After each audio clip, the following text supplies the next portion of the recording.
All right, let's talk about one of the most confusing and sometimes, let's be honest, infuriating parts of crypto. Gas fees. What are they? Why in the world are they so expensive sometimes? And most importantly, how do you stop overpaying? We're going to break it all down. You've probably been there, right?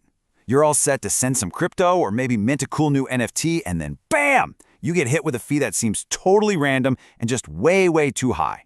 If that's you, trust me, you are not alone. It's a rite of passage. But by the end of this, it's all going to make perfect sense. Okay, so let's start at the very beginning. What is a gas fee anyway? Honestly, this is the best way to think about it.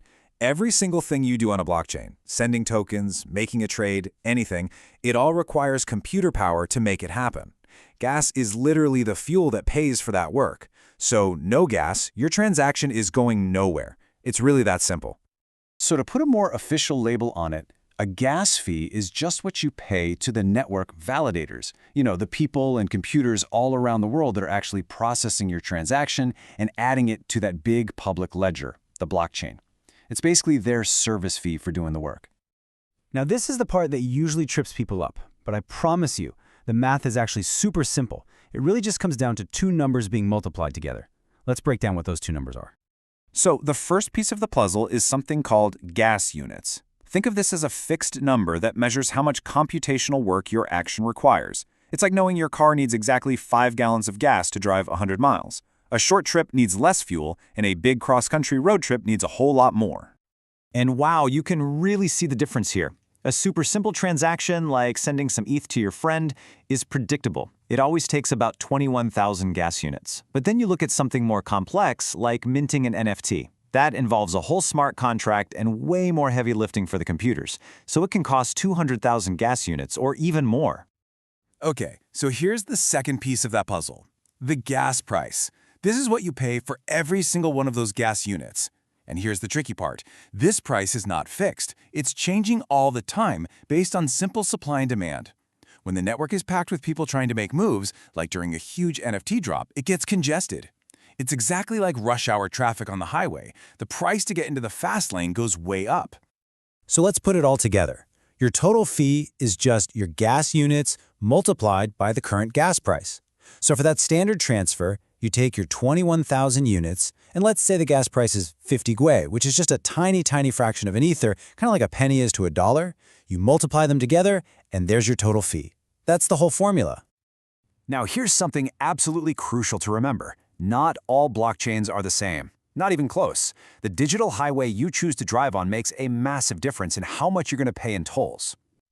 And before we even look at the numbers, you have to know about layer 2s. Think of it like this. If Ethereum is a busy city street with traffic and stoplights everywhere, a layer 2 is like a brand new, super fast highway built right next to it.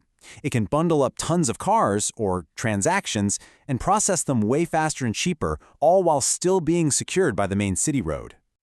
And just look at the insane difference this makes. A transaction on Ethereum can swing from a few bucks to over $30 when it gets busy. But then you look over at Solana, and it's a tiny fraction of a penny. Or Polygon, which is an Ethereum layer 2, where fees are also under a cent.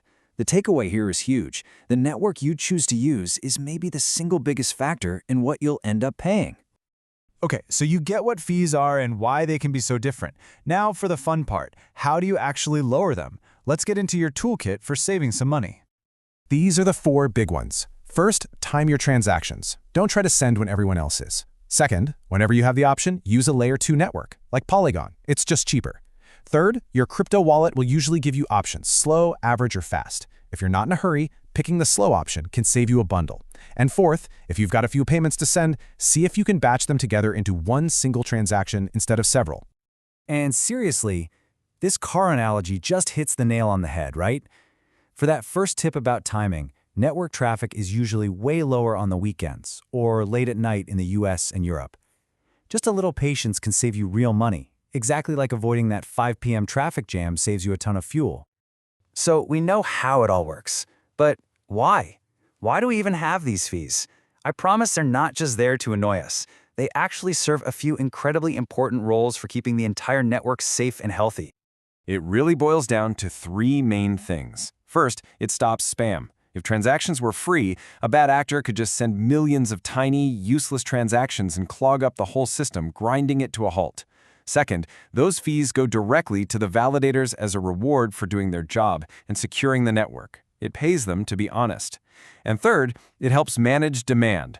When things get really busy, higher fees mean that people who need their transaction to go through right now can pay a little extra to jump the line. So the next time you see a gas fee pop up, try to remember this. It's not just a random cost. It's a fundamental feature. It's the economic engine that keeps the entire blockchain secure, stable, and running the way it's supposed to. All right, let's do a super quick rundown of what we've learned. Gas is the fuel that powers the network. Your total fee is just how much work is needed times the current price for that work. You can save a ton of money by being smart about when and where you transact, like using a layer 2. And finally, those fees are there for a very good reason, to keep the whole system safe and secure for everyone. And that kind of leaves us with a final big question. With all these new innovations, like Ethereum getting more efficient and all these lightning-fast new blockchains popping up, are we heading towards a future where using a blockchain costs next to nothing? Could these fees become a thing of the past? I guess we'll just have to wait and see.